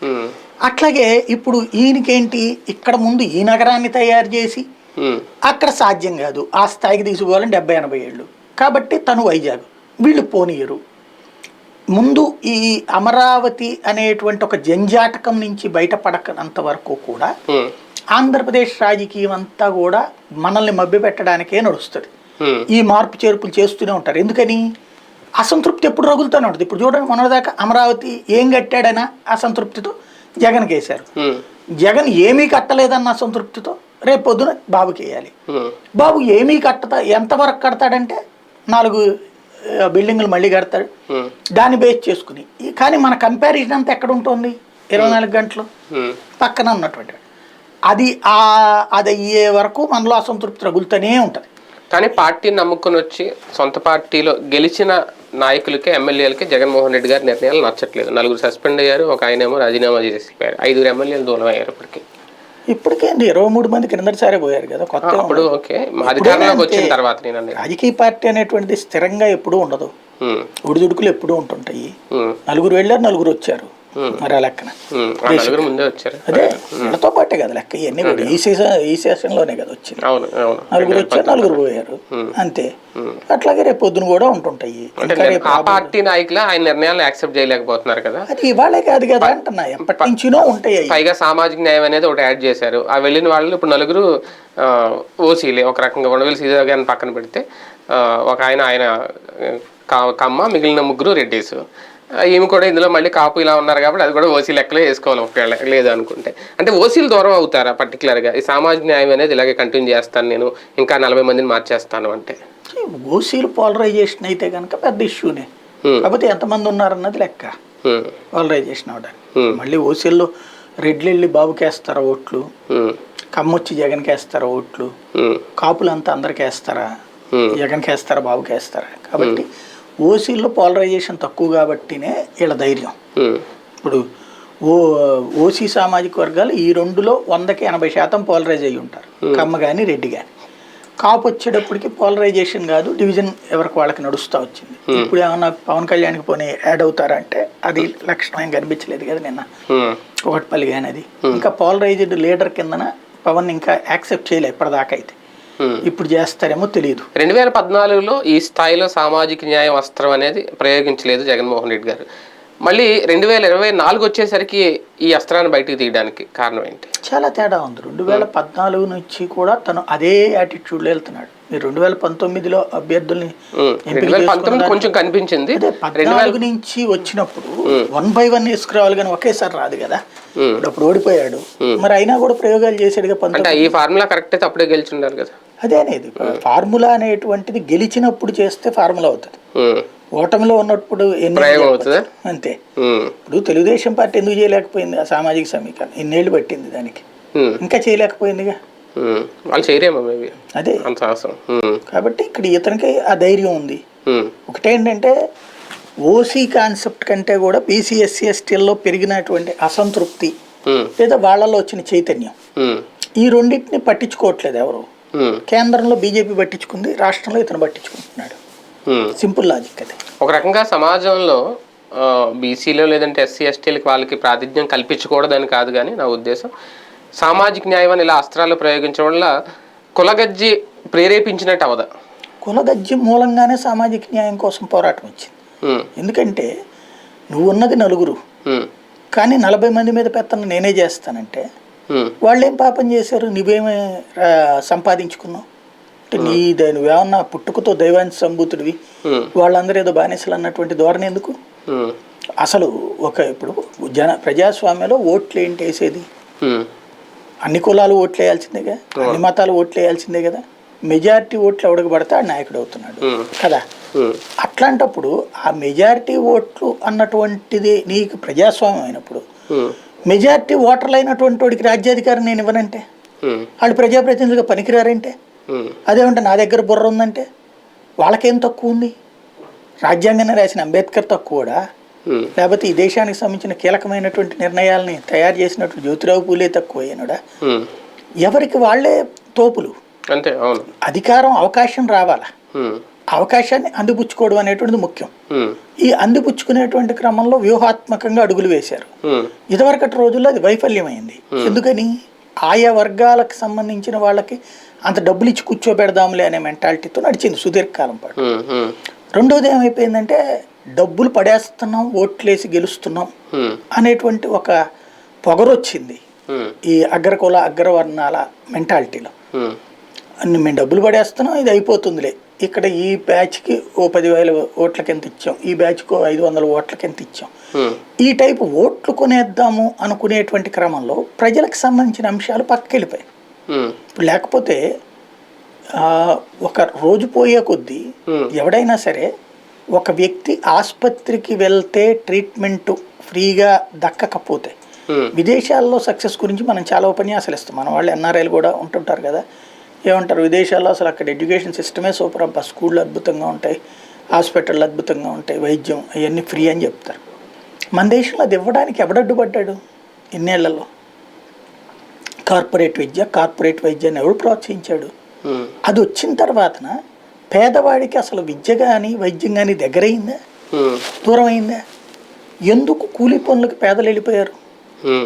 మనం మన కళ్ళెదురుగుండా మారినటువంటి మార్పుని, సామాజిక మార్పుని మనం విశ్లేషించుకోవట్లేదు, అర్థం చేసుకోవట్లేదు, అంగీకరించలేకపోతున్నాం. అది అహంకార ధోరణితోనా, లేకపోతే కనుక విరక్తితోనా, లేదా నిజాన్ని అంగీకరించలేని తత్వంతో. ఇప్పుడు నేను చూశాను, నా కాలేజీ డేస్లో, నా స్కూల్ డేస్లో అందరం గవర్నమెంట్ స్కూళ్ళే, అందరం గవర్నమెంట్ కాలేజెసే. కానీ నా డిగ్రీ అయిపోయే టైంకి, ఇంటర్మీడియట్ టైంకి ప్రారంభమైన డిగ్రీ టైంకి కొద్దిగా పెద్దగా వస్తున్నాయి అప్పుడే కార్పొరేట్ విద్య, ప్రైవేట్ విద్యా వ్యవస్థ. అప్పటికి కూడా కార్పొరేట్లు కూడా కాదు, ప్రైవేట్ విద్యా వ్యవస్థ. ప్రైవేట్ విద్యా వ్యవస్థ కాస్త ఒక్కసారిగా కార్పొరేటీకరణ వైపు పరుగులు పెట్టింది ఆ తర్వాత కాలం. ఈ కార్పొరేట్ విద్య, కార్పొరేట్ వైద్యం వచ్చాక, అంతకుముందు ఫ్యామిలీ డాక్టర్. ఇప్పుడు నాకు గుంటూరులో చెయ్యిరిగితే తెనాలి పోయా, గుడివాడలో చెయ్యిరిగితే తెనాలి పోయాను. ఎందుకు? ఒక ఫ్యామిలీ డాక్టర్ కాన్సెప్ట్ తెలిసిన డాక్టర్ గారు, ఇంతే తప్పించి ఓ పెద్ద హాస్పిటల్కి వెళ్ళాలి ఈ కాన్సెప్ట్ లేదు అప్పుడు. అట్లాగే స్కూల్ అంటే ఆ దగ్గరలో ఉన్నటువంటి స్కూలు, ఇంతే రూట్. అట్లా కాకుండా దూరంలో ఉన్న బస్సు వేసుకుని పోవాలా, లేకపోతే పెద్ద ఆటో పెట్టి మాట్లాడుకుని పోవాలా, కార్లు వేసుకుని పోవాలా. ఈ సిస్టమ్ ఆఫ్ ఎడ్యుకేషన్ రాగానే డిస్పారిటీ ప్రారంభమైంది. నా స్కూల్లో నా టీచర్ల పిల్లలు చదివారు, అక్కడ ఉన్న ఎస్ఐల పిల్లలు చదివారు, సిఏల పిల్లలు చదివారు, అందరూ అందులోనే చదివారు. అలాంటి స్టేజ్ నుంచి ఒక డిస్పారిటీ కళ్ళ ఎదురు. ఇదేది స్వతంత్రం వచ్చిన 70, 60 ఏళ్ళు, 50 ఏళ్ళ దాకా జరిగిన ఒక వ్యత్యాసం. అంతకుముందు అయితే గీతే వీళ్ళు కొంచెం వాళ్ళ నాన్న డబ్బులు ఎక్కువ ఉంటాయి లేరా అనే మాట తప్పించి అసహ్యం ఉండేది కాదు, వేరియేషన్ ఉండేది కాదు. కులగజ్జి ఉండేటువంటి వాళ్ళు ఉన్నారు, అది ఒప్పుకుంటానే. అది ఏది అవమానించేటువంటి వాళ్ళు ఉన్నారు, అది కూడా తక్కువ. గవర్నమెంట్ స్కూల్ సిస్టమ్స్లో తక్కువగానే ఉండేది. ఇళ్ళ దగ్గరికి వెళ్ళినప్పుడు అది ఫేస్ చేసాం అట్లాంటిది. కానీ అది కూడా డబ్బుని దీన్ని బట్టి ఉండేటువంటి. కానీ ఎప్పుడైతే ఈ పేదవాడిది ఎఫర్ట్ చేయలేకపోయాడు విద్యా వైద్యం, వీళ్ళు ఎఫర్ట్ చేయగలిగారు. దాంతో ఆ ఆలోచన తీరులో, అంటే అలాంటి డబ్బుతో చదివినవాడు, డబ్బుతో వైద్యం చేయించుకోగలిగే వాడి మెంటాలిటీకి దాన్ని అది లేనటువంటి వాడు చెయ్యి జాచాల్సిన పరిస్థితి వచ్చినప్పుడు వాడిని చూసిన చూపుకి మధ్య ఉన్న తేడా ఎంత పెద్ద తేడా వచ్చింది 30-40 ఏళ్లలో. దీన్ని మొట్టమొదట గుర్తించినటువంటి వాడు రాజశేఖర రెడ్డి. ఎస్ఆర్ నో, నచ్చొచ్చు నచ్చకపోవచ్చు రాజశేఖర రెడ్డి, అది అతను గుర్తించబట్టి. ఎవడు ఊహిస్తాడంటే ఒక ప్రైవేట్ హాస్పిటల్కి డబ్బులు కట్టడం అనేది, వితౌట్ ఫీ కార్పొరేట్ హాస్పిటల్లో చేరడం అనేది, వితౌట్ ఫీ కార్పొరేట్ విద్యా సంస్థలో సీట్ అనేది. అది అసలు అందని ద్రాక్ష పండు లాంటి దాన్ని అందించాడు కదా. అక్కడ సామాజిక న్యాయం అన్నటువంటి కాన్సెప్ట్కి తొలిమెట్టు పడింది. అది ఇవాళ రోజున పతాక స్థాయి ఒక రకంగా చెప్పాలంటే. ఏంటి సాధికారత? ఒకటి, ఒక పేదవాడికి కూడు గుడ్డ వసతి. మనం ఎకనామిక్స్లో సూత్రం ఏంటి? లైనల్ రాబిన్స్ చెప్పినా, ఆడమ్ స్మిత్ చెప్పినా, లేకపోతే కనుక కార్ల్ మార్క్స్ చెప్పినా, వీళ్ళందరిది కూడా ఎకనామిక్స్ అంటే దేని మీద ఆధారపడి ఉంది? ప్రజల మీద ఆధారపడి ఉంది. ఆర్థిక వ్యవస్థ దేని మీద ఆధారపడి ఉంది? ప్రజల మీద ఆధారపడి. ఈ ప్రజలకి చేతికి డబ్బు అందాలి. జగన్ చేస్తున్నటువంటిది ఆర్థిక వ్యవస్థలో కీలకమైనటువంటిది. డబ్బులు రొటేట్ అవుతున్నాయి. ఎందుకు జిఎస్టీ ప్రతి ఏడాది పెరుగుతూనే ఉంది కానీ ప్రతి నెల తగ్గట్లేదే? ఎందుకని? జనం చేతిలో డబ్బులు ఆడుతున్నాయి. కరోనా లాంటి టైంలో కూడా డబ్బులు ఆడుతున్నాయి. పన్నులు కట్టేవాళ్ళు పెరుగుతున్నారు. అది ఒక ఎత్తు. రెండవది వచ్చేటప్పటికి విద్య ఇక పేదవాడికి ఓన్లీ గవర్నమెంట్ స్కూల్ అంటే పేదవాడికి అసలు అక్కడ ఫెసిలిటీ లేదు అన్నటువంటి దశ నుంచి ఒక స్కూల్లో అత్యాధునికమైన మార్పులు, మామూలు మార్పులు, కార్పొరేట్ స్టైలు, ఎస్పెషల్లీ కార్పొరేట్ స్కూళ్ళల్లో డబ్బులు పెట్టి కొనుక్కోవాల్సిన వసతి ఇక్కడ ఉచితంగా ఇవ్వబడుతుంది. డిజిటల్ క్లాసులు కానీ, ట్యాబ్స్ కానీ. దీంట్లో కొంత ఇంకా పరిణతి రావాల్సి ఉంటుంది, ఆరంభ దశ. కానీ అసలు అలాంటి ఆలోచన చేయడం అనేటువంటిది ఆషామాషి కాదు కదా. ఇప్పుడు విద్యకు సంబంధించి ఇంగ్లీష్ మీడియం అంతా చెయ్యాలి అన్నప్పుడు చంద్రబాబు చేస్తాననేప్పుడు నారాయణ బిగిన్ చేస్తే వీళ్ళు విమర్శించగానే ఆగిపోయాడు. అప్పుడు ఈ ముక్క ఆ రోజున బాబు అని ఉంటే ఇవాళ ఆయనే వీరుడు. ఎవడరా నువ్వు, నీ పిల్లలేమో ఇంగ్లీష్ మీడియంలో చదువుతుంటే ఇక్కడ తెలుగు మీడియం అంటావా అని అనలేకపోయింది తెలుగుదేశం. వెంటనే తీసి పక్కన పెట్టింది. దాని పర్యవసానం ఇతనికి అది ఫెచ్చింగ్. కానీ పరిపాలనలో మార్పు వచ్చినప్పుడే సమాజంలో మార్పు వస్తుంది. అది కావాలి కూడా, రావాలి కూడా. అదే చూపిస్తున్నారు జగన్మోహన్ రెడ్డి గారు. కానీ రాజకీయ నాయకుల విషయంలో జగన్మోహన్ రెడ్డి గారు తీసుకుంటున్న నిర్ణయాలు ఆయనకి వ్యూహం అయి ఉండొచ్చు. కానీ పక్క నియోజకవర్గాల్లో పోటీ చేయడం అనేది వాళ్ళ వరకు, నాయకుల వరకు ఒక ప్రయోగం, లేదంటే ఒక పరీక్ష, ఒక సవాల్గా ఎందుకు చూడకూడదు? ఇవాళ కొత్తదనం కాదు, కాకపోతే ఎక్కువ సంఖ్య కాబట్టి కొత్త చర్చ వస్తుంది. అదే అదే అవును. ఇప్పుడు క్రిందసారి చంద్రబాబే చేశారు కదా, అనితది కావచ్చు, జవహర్ది కావచ్చు, ఇట్లాంటివి. అట్లాగే కోడెల శివప్రసాద్ తీసుకెళ్లి సత్తెనపల్లిలో పెట్టలేదా? ఓసీలను కూడా మార్చారు కదా. భీమిలిలో ఉన్నటువంటి ఆయన తీసుకొచ్చి ఆయన 4-5 నియోజకవర్గాలు పోటీ చేశారు, గెలిచారు. అంటే ఆయన ఎప్పుడు కూడా ఒకే నియోజకవర్గాలు కంటిన్యూ చేయడు. అవును, మారిపోతాం. అంటే గెలిచే సత్తా ఉన్నప్పుడు ఎక్కడి నుంచి అయినా బరిలో దిగచ్చు. అది వేరే. అట్లా ఎందుకు అంటాం? తన నియోజకవర్గం గెలవలేనుడు వేరే నియోజకవర్గం ఎందుకు అంటే ఏంటి? తన నియోజకవర్గంలో అసంతృప్తి ఉంది, వేరే నియోజకవర్గానికి ట్విస్టింగ్ అంతే. అక్కడ గెలిచే పోల్ మేనేజ్మెంట్ చేయడం, పోల్ మేనేజ్మెంట్ అనేది ఎమ్మెల్యే స్థాయి నాయకుడికి కూడా తెలుసుంటే గెలవడం పెద్ద కష్టం కాదంటారు. అదే తన నియోజకవర్గం ఎందుకు చేయలే? అదే తను గెలిచిన సిట్టింగ్ లో ఉన్న నియోజకవర్గం ఎందుకు చేయట్లా? పోల్ మేనేజ్మెంట్ ఎప్పుడంటే నీకు ఓటు వస్తుందని తెలిసి ఆ ఓటర్ని పోలింగ్ బూత్కి తీసుకురావడం పోల్ మేనేజ్మెంట్ అంటారు. అంతేగాని అక్కడ ఓడిపోతున్నానని తెలిస్తే తెచ్చుకోవడం కాదు, అది సాధ్యం కాదు. ఇతనికి అది తెలుసు కాబట్టి ఎప్పటికప్పుడు మార్చుకుంటాడు. చోడవరం దగ్గర నుంచి బిగిన్ చేస్తే ఇప్పటికి 4వ 5వ అయింది. అట్లాగే ఇది ఎవరికి వాళ్ళు చేసుకోవాలి. ఇంత ధైర్యం చేస్తాడని ఎవరు అనుకోలేదు జగన్. నేను చెప్పినట్టు ప్రజలలో ఒక అసంతృప్తి ఉంటది. ఈ అసంతృప్తికి మార్పే నియోజకవర్గాల మార్పు. గెలవలేము అనుకునే వాళ్ళకి పరీక్ష కదా, ఒక రకంగా భయపడే వాళ్ళకి పరీక్ష. వద్దు అనుకుంటాడు అప్పుడు గెలవలేను అనుకునేవాడు. గెలవలేడని ఎందుకు అనుకుంటాడు ఎవడైనా సరే? గెలవలేను అనుకున్నాడు వేరే సీట్ దాకెందుకు? ఉన్న సీట్లోని గెలవలేను అనుకున్నాడు వేరే సీట్ ఎందుకు అంటాడు బేసిక్గా? కాబట్టి ఇక్కడ ఒకటి కొత్త దాంట్లో ఒక ప్రాబ్లమ్ సొల్యూషన్ ఉంటుంది. ఎట్లా అంటే ఫర్ ఎగ్జాంపుల్ ఇవాళ చాలా చోట్ల క్యాడర్కి అసంతృప్తి ఎమ్మెల్యే మీద. క్యాడర్కి ఎందుకు అంటే వీళ్ళు మామూలుగా సోషల్ మీడియా ఇన్ఫ్లుయెన్స్తోనో సంథింగ్ వీళ్ళు పార్టీ క్యాడర్గా ఉండుంటారు. వాళ్ళని ఎక్కడా కూడా వీళ్ళు అసలు లెక్క చేయలే, నెగ్లెక్ట్ చేస్తూ వచ్చారు. అట్లా వచ్చినటువంటి వాళ్ళకి అకస్మాత్తుగా మార్పు ఎక్కడి నుంచి వస్తుంది? ఎలా మారుతారు? ఇప్పుడు ఆ నాయకుడు అందులో చాలా రకాలు జరిగినాయి. లోకల్గా వీళ్ళే కేసులు పెట్టించడాలు కానీ, వేధించడాలు కానీ. వాళ్ళని ఇప్పుడు జగన్ ప్రతి ఒక్కడి సమస్య పరిష్కరించలేడు. తన ప్రభుత్వం చూడాలా, ఈ కార్యకర్తల వ్యవహారమే చూడాలా. కాబట్టి ఇప్పుడు కొత్త ఫేసులను అక్కడికి పంపించారు. ఇప్పుడు ఫర్ ఎగ్జాంపుల్ ఆయన మేరుగు నాగార్జున అని అక్కడి నుంచి పంపించినప్పుడు అక్కడ ఉన్న అసంతృప్తులు కొత్త అతను పరిష్కరిస్తాడు కదా. ఇప్పుడు కొత్త వాడు ఏం చేస్తాడు, అందరినీ కలుపుకెళ్తాడు. కొత్త నాయకుడు ఎప్పుడు కూడా అందరినీ కలుపుకెళ్తాడు. ఎందుకు, తను కొత్త కాబట్టి. ఇప్పుడు మనం చూడండి, కొంతకాలం ఒక ఇంట్లో ఉన్నప్పుడు చుట్టుపక్కల వీడితో గొడవ ఉండొచ్చు, వీడితో మంచి ఉండొచ్చు, ఇట్లా ఉంటాయి. కానీ మనం కొత్త ఏరియాకి వెళ్ళగానే అవతలోళ్ళు ఏంటో కాకుండా ప్రతి ఒక్కరిని కలుసుకునే ప్రయత్నం చేస్తాం, అందరినీ కలుపుకెళ్లే ప్రయత్నం చేస్తాం. అది మళ్ళీ సెట్ అయ్యేదా. ఇప్పుడు అదే కదా, కొత్తోడు కదా, కాబట్టి అందరినీ కలుపుకెళ్తాడు. వాళ్ళకి సంబంధించిన సమస్య పరిష్కరించడం ఏదైనా చేసి పెడతారు. కానీ వైనాట్ 175 జగన్మోహన్ రెడ్డి గారు అన్నారు, మనం ఇచ్చిన ప్రయోజనాలు లబ్ధి చేకూరిన వాళ్ళే ఓటేయండి అని కూడా అన్నారు. గెలుస్తామని ధీమా అయితే కనిపించింది. అంత ధీమా ఉన్నప్పుడు ఎందుకు ఇంత మార్పులు అనేది కూడా ప్రతిపక్షం నుంచి కూడా వినిపిస్తుంది ప్రశ్న. ఆ ధీమానే ఇది. ఎందుకు 175 గెలుస్తున్నాడు కానీ 175 గెలవడానికి ఒక అస్త్రం అది. దాంట్లో ఏళ్ళనే పెట్టి గెలుస్తానల్లా. అదే బేసిక్ గా ఆ మార్పు చేర్పులు అది ఒక వ్యూహకర్త వ్యూహం. ఇప్పుడు ఏం అద్వానీ బతికొండగానే ఎందుకు మోడీ పేరు చెప్పాలా, వాజ్పేయి బతికొండగానే అద్వానీ పేరు ఎందుకు చెప్పాలా? జనసేన టీడీపీ పొత్తు కుదిరిన తర్వాత తీసుకున్న నిర్ణయం ఇది, ముందే ఆలోచించి పెట్టుకున్న నిర్ణయం? మనకి అబ్జర్వ్ చేస్తే 2 ఏళ్ల క్రితమే చెప్పాడు కదా ఆయన.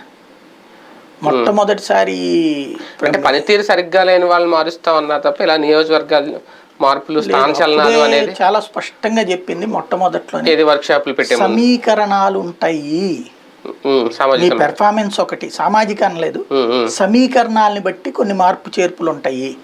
Major performance point. రెండోది కొన్ని సమీకరణాల రీత్యా మార్పు చేర్పులు ఉంటాయి, దానికి సిద్ధం కండి. చాలా స్పష్టంగా అప్పుడే చెప్పాడు. అది అర్థం చేసుకో. నేను ఆ రోజున కూడా ప్రస్తావించాను, ప్రత్యర్థులు బలపడుతున్నారు, కూటమి కడుతున్నారు అని చెప్పి సడన్ గా అయితే నిర్ణయం తీసుకోలేదా? వాళ్ళు కడతారు అని ముందు నుంచి తెలుసు కాబట్టినే సమీకరణాలు అంటూ వచ్చాడు ముందు నుంచి కూడా. తూర్పు పశ్చిమ గోదావరి జిల్లాలో మీరు అబ్జర్వ్ చేస్తే 2019లోనే ఆ ప్రయోగం చేశాడు అతను. 2019లోనే వీళ్ళిద్దరూ ఇంటర్నల్ గా ఒకటే అని నమ్మినే కాపులు ఉన్న ఏరియాల్లో, కమ్మ ఎక్కువగా ఉన్నటువంటి ఏరియాలో బీసీలని తెచ్చిపెట్టాడు. దానికి సాక్ష్యమే మార్గాని భరత్. దానికి సాక్ష్యమే రకరకాలైనటువంటి ఈక్వేషన్స్. ఆరుమూరిని తీసుకొచ్చి మార్చాడా లేదా? అట్లాగే చాలా మార్పులు చేశాడు కదా అప్పుడే. 2019లోనే మార్చాడు. అప్పుడు ఇంత హడావిడి జరగల. ఎందుకు? అప్పుడు ప్రతిపక్షంలో ఉన్నాడు కాబట్టి. ఇప్పుడు అధికారంలో ఉన్నాడు కాబట్టి ఎక్కువ హడావిడి జరుగుతుంది. మీరు రేపు పొద్దున చూడండి, చంద్రబాబు కూడా చెప్పాడు నిన్న చాలా మారుస్తాను. కానీ బాబుది వచ్చేటప్పటికి శృంగారం అని చెప్తారు, జగన్ వచ్చేటప్పటికి విచారం అని చెప్తారు. అది కామన్ గా జరిగే పని. 4 నెలల తర్వాత దాదాపుగా మీడియా ముందుకు వచ్చారు చంద్రబాబు గారు. ఆయన మాటలు కంప్లీట్ గా జగన్మోహన్ రెడ్డి గారు అంటే ఎక్కడ స్కిల్ కోసం ఇది మాట్లాడలేదు, కానీ తుఫాను గురించి లేదంటే ప్రస్తుతం జగన్మోహన్ రెడ్డి గారు తీసుకుంటున్న నిర్ణయాల గురించి డైరెక్ట్ గా ఇండైరెక్ట్ గా కూడా ఆయన చేసిన వ్యాఖ్యలు ఎలా అనిపించింది? మళ్ళీ ఫీల్డ్లోకి వచ్చేసారా బాబు గారు? టీడీపీలో మళ్ళీ జోష్ మొదలవుతుంది ఆయన మాటలతో. నిన్న ఇవాళంతా పండగ చేసుకుని ఉండాలి కదా కార్యకర్తలు. కొత్తదనం ఏం లేదు, అంతేనా? నవ్యత కావాలి కదా. ఇప్పుడు మనం ఉన్నప్పుడు తుఫాను వాళ్ళందరికీ బాగా జరిగింది, ఇప్పుడు ఏం పట్టించుకోవట్లేదు, ఈ సైకు. ఇందులో ఏం తేడా ఉంది? ప్రాక్టికల్ గా సింపుల్ లాజిక్. చంద్రబాబు నాయుడు ఉన్నప్పుడు ఒక శిబిరంలో ఉంచితే వాళ్ళు వెళ్ళిపోయేటప్పుడు డబ్బులు ఇచ్చి పంపించాడా లేదా? వాళ్ళు ఇళ్ళకి వెళ్ళిపోయిన తర్వాత డబ్బులు ఎన్ని రోజుల తర్వాత ఓ లెక్క ఉండేది. ఒకసారి 2 సార్లు ఇచ్చినట్టున్నారు, మిగతా సార్లు అంతా కూడా అదే ఉంది. మీకు గుర్తుంది కదా, మనం చెప్పేది కాదు. అతను పవన్ కళ్యాణ్ తిత్లీ తుఫాన్ అప్పుడు శ్రీకాకుళం వెళ్తే ఏం చెప్పారు? ఊరు మొత్తానికి 500 ఇచ్చారని చెప్పారు. మరి అది అప్పుడు జరిగిందిగా. మరి ఇప్పుడు అట్లాగ ఎవ్వరూ కూడా మా ఊళ్ళో తుఫాన్ వచ్చింది మాకైతే డబ్బులు రాలేదని ఎవడని చెప్తున్నాడా? ప్రాక్టికల్ గా అది కూడా అసలు ఎందుకు ఇవ్వాలి? అంటే నేను చెప్పిన దాన్ని బట్టి తిత్లీ హుదూద్ కంటే ముందు అదేంటి హరికేనా, అది ఏదో తుఫాన్ వచ్చింది. ఈ 3 తుఫాన్లు ఆయన కంపేర్ చేశారు నిన్న చంద్రబాబు నాయుడు గారు. ఈయన అప్పుడు స్పాట్లో తీసుకున్న నిర్ణయాలు, కేంద్రానికి నివేదిక పంపించడం, కేంద్రం దగ్గర నుంచి నిధులు తీసుకురావడం, ఇమీడియట్ గా పంచడం, అటువంటి విషయాల్లో రాష్ట్ర ప్రభుత్వం మొన్న అయితే జగన్ ప్రభుత్వం అయితే ఫెయిల్ అయ్యింది అనేది. అంటే నాకు ఆ ఉపన్యాసం ఏంటంటే నవ్వు వచ్చింది. ఎందుకంటే పంట పొలాల్లో ఉండగానే పరిహారం ఇప్పించాడు ఆయన. ఆయన టైంలో నష్టపరిహారం ఈయన వచ్చాక ఇచ్చాడు. ఏది హుదూద్దా తిత్లీదా? తిత్లీది కాదు, తర్వాత చివరిలో ఆయన టైంలో జరిగిన కరువు నష్టం కూడా జగన్ వచ్చాక డబ్బులు ఇచ్చాడు. అట్లాగే ఎవరికైనా సరే బుర్రా బుద్ధి ఉన్నోడు ఎవడైనా సరే మొత్తం ఒక ఎన్యూమరేషన్ అయిన తర్వాత చెప్తాడా? ముందే మినువులు ఎంత పోయినాయి, కందులు ఎంత పోయినాయి అని చెప్తాడా? ఫస్ట్ తుఫాన్ వస్తుంది, పంట నష్టం అంచనా వేయాలి కదా. అదే అనేది.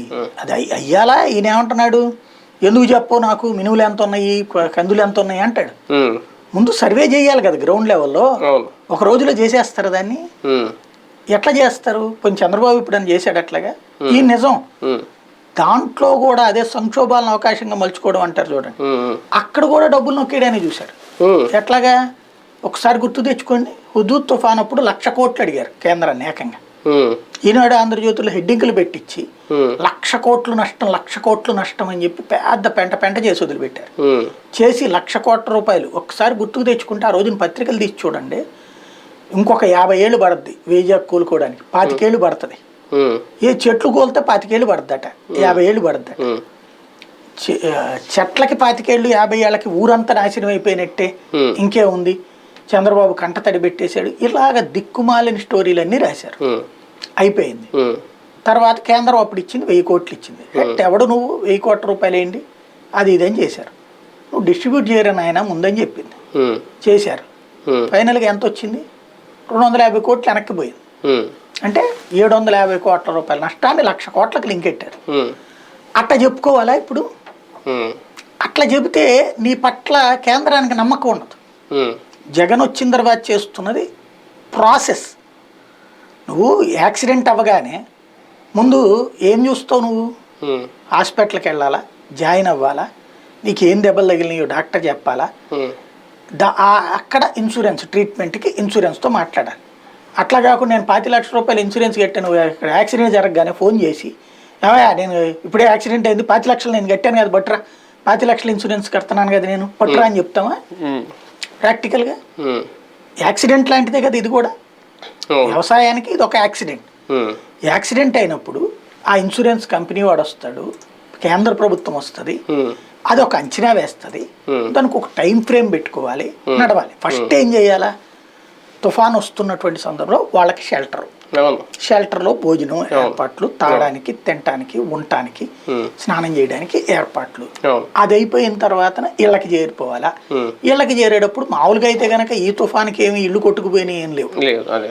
అట్లాంటప్పుడు సామాన్లు ఇవ్వక్కర్లేదు. నేను అనేది సామాన్లు కూడా ఇచ్చి పంపించారు కదా వీళ్ళకి, ఒక నెల రోజులకి సరిపడా. ఇది first process. Second process agriculture officer కింద తిరగాల, ఏమేం పొలాలు పోయినాయి, సుబ్బారావుది పోయింది, రామారావుది బాగానే ఉంది, ఇట్లాంటి లెక్క కట్టాలా. వాళ్ళంతా ఇచ్చి నివేదిక అంతా లిస్ట్ అవుట్ చేయాలి. కేంద్ర ప్రభుత్వం వస్తే ఎంత అడిగింది? 3,711 కోట్లు అడిగింది. 40,000 కోట్లు నారాయణ గారు అన్నట్టు ఇది జాతీయ విపత్తుగా ప్రకటించండి. ఇలాంటి దిక్కుమాలని ఎన్ని ఎందుకు? అదే ఎందుకు అంటున్నాను. 2 రాష్ట్రాలు వస్తే జాతీయ విపత్తు అవుతుందా, లేదా జాతీయ విపత్తు అవుతుందా? ఇది ఒక దరిద్రం. ఎంతసేపటికి ఏదో ఒకటి దోచేసుకుందాం, దాని మీద కూడా పడి దోచేసుకుందాం అని కాకుండా నిన్ను నమ్మాలి అంటే కేంద్రం వీళ్ళు కరెక్ట్ గానే చెప్తారని నమ్మకం రావాలి. అంటే ఇందులో కేంద్రాన్ని జగన్ కూడా లింక్ పెట్టడం, కేంద్రాన్ని జగన్ అడగట్లేదు అనేది కూడా ఒక సంకేతం ప్రజలకి. చెప్పేది అదే, వీళ్ళు అడిగేం పీకారు అని, వీళ్ళు అడిగేం సాధించారు. ఇప్పుడు హుదూద్ తుఫాన్ అప్పుడు నేను చెప్తున్నా కదా, ప్రత్యక్షంగా అక్కడ నేను అబ్జర్వ్ చేసింది. ఆయన అడిగారు 3,000 కోట్లు ఎంత నేను తెప్పించాను అడిగి ఆ రోజు మాట్లాడాను. అదే కదా, 1,00,000 కోట్లు అడిగారు. 1,00,000 కోట్లు అడిగితే 1000 కోట్లు ఇచ్చారు. ఇంకో 2,000 కోట్లు కావాలంటే ఇస్తామన్నారు. ముందు అసలు నీ బిల్లులు పెట్టి అన్నారు. బిల్లులు పెడితే 750 కోట్లు ఇచ్చారు. అప్పుడు నిలదీసింది కేంద్రం. అప్పుడు వీళ్ళేం రచ్చ చేశారు? అహంకారం, అది ఇది ఏం ప్రతిదానికి లెక్క అడుగుతారా? కింద ఇచ్చేది కూరగాయలకి లెక్క ఇస్తారా? కూరగాయలు లెక్క కాకపోతే జేబులో చేసుకుని అడగమంటారు. 1,00,000 కోట్లు అడగట్లేదని మీ ఫీలింగ్. అదో ఇతని యాటిట్యూడ్కి ఆయన యాటిట్యూడ్కి ఆయనకి భూతద్దం కాదు, మైక్రోస్కోప్ వేసి చూపెడతాడు. ఈ 4 నెలల గ్యాప్ లో జైలు నుంచి వచ్చిన తర్వాత కానీ పవన్ కళ్యాణ్ గారితో 2-3 సార్లు భేటీ అవ్వడం, ఇదంతా ఒక క్లారిటీ వచ్చిన తర్వాతే ఇది పెట్టారా? అంటే ఈ పొత్తుల విషయం, సీట్ల విషయం దాదాపు ఇద్దరి మధ్య తేలిపోయింది అనుకోవాలా? ఆ విషయం త్వరలో అనౌన్స్ చేస్తారు, ఎందుకు పెండింగ్ లో పెట్టారు? వాళ్ళిద్దరి దగ్గర అయితే క్లారిటీ వచ్చేసింది. వాళ్ళిద్దరికే ఉంది. ఉంది. మేబీ నాదెళ్ల మనోహర్ కూడా పూర్తిగా లేకపోయి ఉండొచ్చు. నాదెళ్ల మనోహర్కి ఆయన సీటు వరకు క్లారిటీ ఇచ్చినట్టున్నాడు చంద్రబాబు. ఇదే ఈయన పవన్ కళ్యాణ్. మిగతా అన్ని కూడా ఏమీ ఎవరికి తెలియదు. చంద్రబాబుకి, పవన్కి మాత్రమే తెలుసు. లోకేష్కి కూడా చెప్పుండకపోవచ్చు. ఎందుకంటే ఆ ఇద్దరి దగ్గరనే ఉంది అది. ఇక్కడ దాంట్లో కొన్ని షరతులు వర్తిస్తాయి ఈ టైప్ కథ నడుస్తుంది. ఆ షరతుల్లో ఒకటి, తెలుగుదేశం వాళ్ళు కొంత నోరు జారకుండా సంయమనంతో ఉండాల్సిన బాధ్యత జనసేన వాళ్ళది. అట్లాగే ప్రతి నియోజకవర్గానికి ఒక 10-15 కోట్లు ఖర్చు పెట్టుకోగలిగి ఓ 10-15 వేల ఓట్లు తెచ్చుకోగలిగినటువంటి వాళ్ళకే తెలుగుదేశం పార్టీ ఆ సీటుని జనసేనకి ఇస్తుంది. అట్లాంటి వాళ్ళని ఎతికి పట్టుకునే బాధ్యత పవన్ కళ్యాణ్ది. మూడో వచ్చేటప్పటికి రేపు పొద్దున భవిష్యత్తులో కూడా విభేదాలు రాకుండా ఇప్పటి నుంచినే ఇద్దరి మధ్యన తెలుగుదేశం కార్యక్రమాలకి జనసేన కార్యక్రమాలు తెలుగుదేశం అటెండ్ అవుతాం.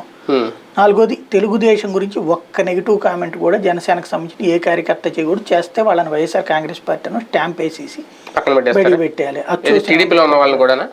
ఓన్లీ జనసేన వాళ్ళు మాత్రం. తెలుగుదేశంలో ఉన్నటువంటి వాళ్ళకి ఆ అర్హత ఉంది, హక్కు ఉంది. అందుకేనా బుద్ధ వెంకన్న అంటే మాట్లాడుతున్నారు. వాళ్ళు ఏమైనా మాట్లాడచ్చు. ఆయన ఓపెన్ గా మాట్లాడారుగా విజయవాడ వెస్ట్ సీట్ మాకు వస్తుందని అనుకుంటున్నానని. ఆల్రెడీ ఆ సీటు జనసేనకి వెళ్తుంది అనేది ఒక ప్రచారం. వాళ్ళకి అదే హక్కు ఉంది అంటున్నా. తెలుగుదేశానికి ఏం చేయడానికైనా హక్కు ఉంది. జనసేనకు సంబంధించినటువంటి కార్యకర్తకి ఆ హక్కు లేదు. ఎందుకంటే మనది చిన్న పార్టీ అని ఆయనే చెప్తున్నారు. అక్కడ నేను చూస్తున్నాను, నా వ్యూహాన్ని నమ్మండి అంటున్నారు. అది ఇప్పుడు వాళ్ళిద్దరి దగ్గర అయితే ఉంది. ఎన్ని ఇస్తారు? 35 ఇస్తారు ఒకవైపున, 15 ఇస్తారు ఇంకొక. పవన్ కళ్యాణ్ గారు చెప్పినట్టయితే జన సైనికులు 30 నుంచి 35 వరకు ప్రిపేర్ అయి ఉన్నారా? ప్రిపేర్ అయి ఉండమని ఆయన చెప్తున్నారు. అదే కన్ఫర్మ్ అయిందా? అసలు ఏమీ చెప్పట్లేదు కదా ఆయన. ఆయనకైతే ఇప్పుడు మీకు ఒకటే గుర్తు, జనసేనలో ఒక కోటీశ్వరుడు చేరుతున్నాడు. వాడు ఎవడికి తెలిసి ఉండడు. నిన్న ఎవరో చేరినట్టున్నాడు, దర్శికి సంబంధించి ఒక అతను. ఎవరికైనా తెలుసా? ఈ మధ్య చేరుతున్నారు. మన వైజాగ్ లో కూడా ఆయన చేరాడుగా, సుందరపై తమ్ముడు ఆయన. ఇట్లాంటి వాళ్ళు ఎందుకు వస్తున్నారు ఇప్పుడు? అవి ఎవరైతే చేరుతున్నారో అవి జనసేనకి తెలుగుదేశం ఇస్తున్న సీట్లు అని గుర్తుపెట్టుకోండి. కానీ నేను యువగళం పాదయాత్రలో ఆయన తిరిగాడు, లోకేష్ కూడా, విజయ్ కుమార్ వెళ్తాం అన్న కూడా దిగాడు. అదే అంటే కండు వేసుకుని ఆయన పాయికరావు పెట్టదంతా తిరిగినప్పుడు ఇద్దరు కలిసినే తిరిగారు. మేబీ సుందరపై విజయ్ కుమార్ దగ్గర డబ్బులు లేకపోతే తన సోదరుని తను తీసుకొచ్చి పెట్టాడేమో. ఇద్దరికి చెరో సీట్ అయితే ఎవరు కదా. కాబట్టి అతన్ని తీసుకొచ్చారంటేనే అర్థం డబ్బు ఉన్నటువంటి వాడని, భారీ ఖర్చు పెట్టగలడు అనేది బేసిక్ గా. ఇప్పుడు అట్లాగా ఇప్పుడు నిన్న వచ్చినటువంటి అతను దర్శి అతను అంతే. అంటే బాబు గారు అని చెప్పారా ఆర్థిక బలం ఉన్న అతను తీసుకురండి అప్పుడు మీరు సీట్ల సంఖ్య పెంచుదామని, అందుకని ప్రయోగం అందులో అలాగే కనబడుతుంది నాకైతే. ఇప్పుడు ఇప్పటిదాకా పార్టీని నమ్ముకున్నట్టు వీళ్ళు అంటే నాకు అదే నవ్వు వస్తుంది. ఇది వైసీపీలో వాళ్ళకి ఉన్నోళ్ళకి తీసేస్తున్నారు లేకపోతే మార్చేస్తున్నారంటే, నువ్వు అసలు ఉన్నోళ్ళందరినీ పక్కన పెట్టి కొత్త వాళ్ళకి ఇస్తున్నావు. ఇప్పటిదాకా పార్టీ కోసం ఈ 10 ఏళ్ల నుంచి కష్టపడ్డ వాళ్ళని పక్కన పెట్టేసి ఇప్పుడు కొన్ని విచిత్రమైన పాయింట్లు తీసుకొచ్చారు. ఈ పార్టీని సంస్థాగతంగా పెట్టనీయకుండా చేసిందే పవన్ కళ్యాణ్. సంస్థాగతంగా బూత్ స్థాయి లేకుండా, మండల స్థాయి లేకుండా, జిల్లా స్థాయి లేకుండా, ఏమీ లేకుండా ఇన్ఛార్జీలు అనే పేరుతో ఎటు కాకుండా, ముందుకి పోనీయకుండా వెనక్కి పోనీయకుండా కట్టిపడేసింది ఆయనే. బీజేపీతో సాగనీయకుండా చేసింది ఆయనే. ఓన్లీ తెలుగుదేశం కోసం మాత్రమే కష్టపడుతోంది ఆయనే. 2014 నుంచి ఈ రోజు వరకు తెలుగుదేశం కోసం చంద్రబాబు కంటే కూడా అహరహం శ్రమిస్తున్నది పవన్ కళ్యాణ్. అందులో భాగంగా 14లో గెలిపించడానికి, 19లో ఆయన మళ్ళీ గెలిపించడానికి, 24లో అధికారంలోకి తీసుకురావడానికి తనని తాను త్యాగం చేసుకుంటూ, తనని నమ్మే కాపుల్ని త్యాగం చేస్తూ, తనని నమ్మే కేడర్ని త్యాగం చేస్తూ, ధనవంతులైనటువంటి ఇప్పుడు వస్తున్నటువంటి వాళ్ళలో తెలుగుదేశం సింపథైజర్స్ అయినటువంటి వాళ్ళు చూజ్ చేసి పంపిస్తున్న వాళ్ళు వీళ్ళంతా. రేపు ఒక 25-30 సీట్లు వస్తే అందులో 5గురికో 6గురికో పాత జనసేన వాళ్ళకి వస్తాయి. మ్యాక్సిమం 10 మందికి వస్తే రావచ్చేమో. కానీ మిగతా 20-30 మంది కూడా ఇలా కొత్తగా వచ్చినోడే అయి ఉంటాడు, వాడు కోటీశ్వరుడు అయి ఉంటాడు, వాడి దగ్గర డబ్బుతో పాటుగా తెలుగుదేశం బిహైండ్ స్క్రీన్ ఉంటుంది. అలాంటి వాళ్లే ఇది చంద్రబాబు నాయుడు ఎప్పుడు చేసే ఫార్ములానే ఇప్పుడు చేస్తున్నారు. భారతీయ జనతా పార్టీలో కామినేని విష్ణుకుమార్ రాజుని పంపించి వాళ్ళకి టికెట్ ఇప్పించి, ఒకళ్ళకి మంత్రి పదవి, ఒకళ్ళకేమో ఫ్లోర్ లీడర్ ఎట్లా ఇప్పించారో అట్లాగే. అంటే తెలుగుదేశం పార్టీ టీం, బీజేపీలో బీజేపీ టీ టీము, కాంగ్రెస్లో కాంగ్రెస్ టీ టీము ఎట్లా ఉంటుందో ఇప్పుడు జనసేన టీ టీం తయారు కాబోతుంది రాబోయేటువంటి 30 నుంచి 35 సీట్లు గ్యారంటీ జనసేనకి అని అనుకోవచ్చా? ఆయన మాటలు కానీ ఈయన ఆలోచనలు కానీ చెప్పలేము. 50 ఇవ్వచ్చేమో, 70 ఇవ్వచ్చేమో, లేకపోతే 15 ఇవ్వచ్చేమో, 35 అయినా ఇవ్వచ్చు. అది ఏంటంటే ఆయనకే తెలియాలి. ఇప్పుడు 30-35 ఇచ్చేటట్టయితే కనుక ఇప్పటికి అంటే చెప్పుకున్నాడు. మొన్న ఆయన అన్నది పవన్ కళ్యాణ్ గారు అన్నమాట 30 స్థానాల్లో మనం గెలవాలి అని, అంటే స్థానాలు ఇస్తారని చెప్పలేదు కానీ గెలుచుకునే సామర్థ్యం ఉండాలి అని ఆ మొక్క చూస్తే జన సైనికులు చెప్పడం. 50 సీట్లు వేసుకుంటే 35 గెలుస్తారు. ఎందుకని 30-35 గెలవరు కదా. 30-35 ఇస్తే 35 కానీ 50 ఇచ్చే అంత ఇది ఉంటుందా తెలుగుదేశం పార్టీ? అదే చూడాలి. ఇప్పుడు ఆయన అన్నది గౌరవప్రదమైనటువంటి స్థానాలు. మామూలుగా గౌరవప్రదం అంటే 50-50, లేదు కొంచెం తగ్గించుకుని 50 అన్న లేకపోతే గౌరవప్రదం అవుతుందా? 10-15 ఇస్తే గౌరవప్రదం అవ్వదు కదా. Very simple logic. కాపు సామాజిక వర్గం ఓన్ చేసుకోవాలి అంటే ఒకటి ముఖ్యమంత్రి అభ్యర్థిగా కొంత టైం పవన్ కళ్యాణ్కి ఉంటుందని తెలియాలి.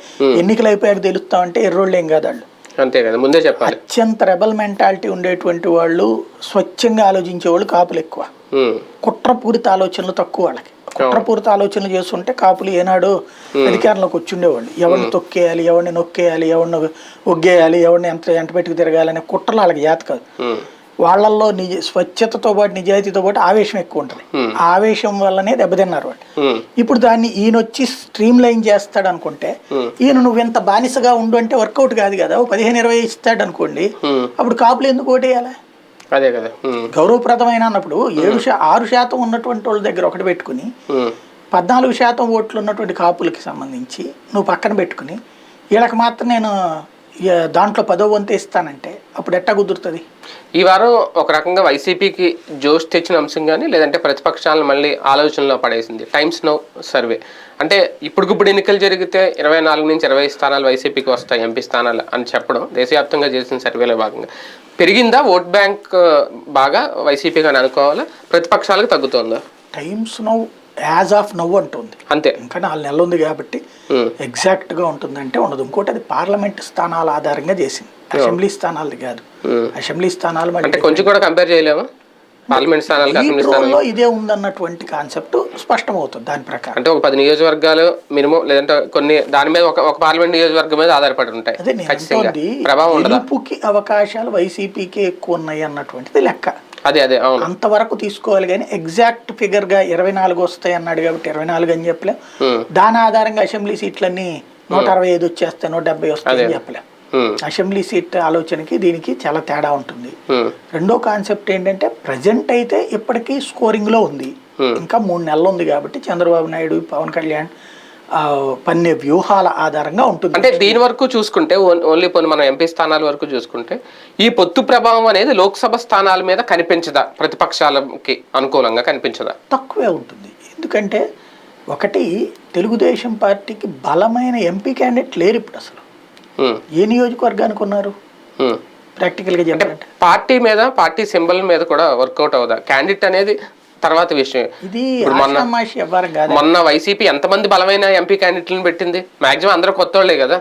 అలాగే పార్టీ లోగో చూసే, సింబల్ చూసే, పార్టీ లీడర్ని చూసేయరా ఓట్లు? నేను అంటుంది అదే, వచ్చేది పార్టీ సింబల్ మీదనే, వీళ్ళ మొహాల మీద కాదు.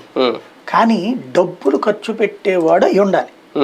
ఇప్పుడు వెరీ సింపుల్ లాజిక్ ఏంటంటే, శ్రీకాకుళం, విజయనగరం లాంటి చోట్లయితే నియోజకవర్గానికి 10 కోట్లు ఖర్చు పెట్టి, అంటే అక్కడ ఉన్న ఎమ్మెల్యే క్యాండిడేట్కి ఇచ్చి పైన ఒక 30 కోట్లు ఖర్చు పెట్టుకునే వాళ్ళు అయి ఉండాలి. 100 కోట్లు మినిమం అక్కడ ఎంపీ క్యాండిడేట్. అదే మీరు కృష్ణా, గుంటూరు జిల్లాలకు వచ్చేటప్పుడు 150 నుండి 200-250 కోట్లు ఖర్చు పెట్టుకోవడానికి ఉండాలి. కృష్ణా, గుంటూరు, గోదావరి జిల్లాలో ఈ స్థాయి ఖర్చు. అంటే ఇందులో తక్కువలో తక్కువ చూస్తే 100 కోట్లకు తక్కువ అయితే కుదరదు, 100-150 కోట్లకు తక్కువ. ఇప్పుడు ఎవరున్నారు తెలుగుదేశం పార్టీలో? నేను వచ్చేసి మీ తరపు నాకు 150 కోట్లు ఉన్నాయి, నేను వచ్చి మీకు పోటీ చేస్తాను. 150 కోట్లు ఉన్నోడు మొత్తం 150 పెట్టడానికి రాడు కదా. ఓ 500-1000 కోట్లు ఉన్నోడు ఇక్కడికి రావాలి. ఎంపీ సెగ్మెంట్లలో లాజికల్ ఇష్యూ ఏముంటుందంటే, ప్రాంతీయ పార్టీలకు ఒక మైనస్ ఉంటుంది. అధికారంలోకి వచ్చే ప్రాంతీయ పార్టీ తరపున పోటీ చేయడానికి ఇష్టపడతారు కానీ ప్రతిపక్షంలో ఉండేటువంటి పార్టీతో పోటీ చేయడానికి ఇంట్రెస్ట్ చూపించరు. ఎందుకు అంటే రేపు పొద్దున వీళ్ళు అధికారంలోకి వస్తుందంటే ఖచ్చితంగా వస్తారు, కానీ అప్పుడు కూడా ఎంపీ సీట్లకు ఇష్టపడరు, ఎమ్మెల్యే సీట్లకు ఇష్టపడతారు. ఇప్పుడు ఎందుకని ఎంపీ క్యాండిడేట్లు ఎక్కువ మంది ఎమ్మెల్యే అడుగుతున్నారు? ప్రాంతీయ పార్టీలో ఎంపీకి వాల్యూ ఏముండదు. ఇప్పుడు చూడండి, ఎంపీల పేర్లు ఎంతమంది తెలుసు మనకి? వైసీపీలో ఎంపీల పేర్లు ఎంతమంది తెలుసు? ఓ విజయసాయి రెడ్డి పేరు, ఓ ఓ మిథున్ రెడ్డి పేరు మెయిన్ ఇట్లాగా అవినాష్ రెడ్డి గొడవ అయింది కాబట్టి అవినాష్ రెడ్డి పేరు లేకపోతే అది కూడా తెలిసేదిగా. 3-4 పేర్ల గురించి తెలియదు మనకి. ఎందుకని అంటే వాళ్ళకి అసలు సాధారణ ప్రజలతో లింక్ ఎక్కడ ఉంటుంది బేసిక్గా. వాళ్ళు పార్లమెంట్ లో పోనీ అక్కడ ఏమైనా ఉంటుందా, అక్కడ మాట్లాడారు మళ్ళీ ఫ్లోర్ అంతే. అటు విజయసాయి రెడ్డి, ఇటు మిథున్ రెడ్డి, ఇంకేం కనబడుతుంది. కాబట్టి ఇక్కడ అసలు గ్రౌండ్ లెవెల్లో ఏ పని వాళ్ళు చెప్తే చేసేవాడు ఎవడు ఉన్నాడు. అందుకని ప్రాంతీయ పార్టీల్లో ఎవరు వస్తారు అంటే ఈ ప్రాంతీయ పార్టీ రేపు జాతీయ పార్టీ అధికారంలోకి వచ్చే పార్టీతో లింక్ అవుతుంది లేదా అధికార కూటమిలోకి వెళ్ళబోతోంది అనుకున్నప్పుడు వస్తారు పరిగెత్తుకుంటూ.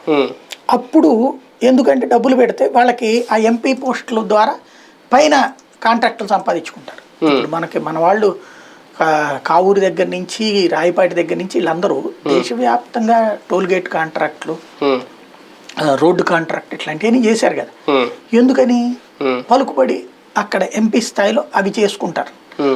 అట్లాగా అది అధికారంలో ఉన్న కూటమితో అయితే కుదురుది కానీ ప్రతిపక్షంలో ఉన్న కూటమితో కుదరదు. కాబట్టి ప్రస్తుతానికి తెలుగుదేశం పార్టీ గెలుస్తుంది అన్న టెంపర్మెంట్ వస్తే వస్తారు పారిశ్రామికవేత్తలు, లేకపోతే కష్టం. ఇప్పుడు ప్రస్తుతం అది లేకపోవడం అన్నటువంటి దాని వల్లనే వెతుక్కుంటున్నారు వీళ్ళు. దేశవ్యాప్తంగా ఒక్కసారిగా అలజడి సృష్టించిన అంశం కొత్త పార్లమెంట్లో కలర్ స్మోక్ బాంబులు. ఒక రకంగా నల్ల చట్టాలకు వ్యతిరేకంగా తెలిపిన నిరసన అంటూ ఆ కలర్ స్మోక్ వదిలిన అసలు పార్లమెంట్లోకి రావడం అంటే ఆ తరహా నిరసన వ్యక్తం చేయడం, అది నిరసన అనుకోవచ్చు, కుట్ర అనుకోవచ్చు, ఏదైనా దేనికి సంకేతం? ఏం లేదు, బేసిక్గా అసంతృప్తి అసహనవాదులు కొత్తగా ఈ దేశాన్ని నాశనం చేయడానికి కొత్త రకం కుట్రలు పన్నుతున్నారు, ఈ దేశ ప్రతిష్టను నాశనం చేయడానికి అన్నటువంటిది సంకేతం అది.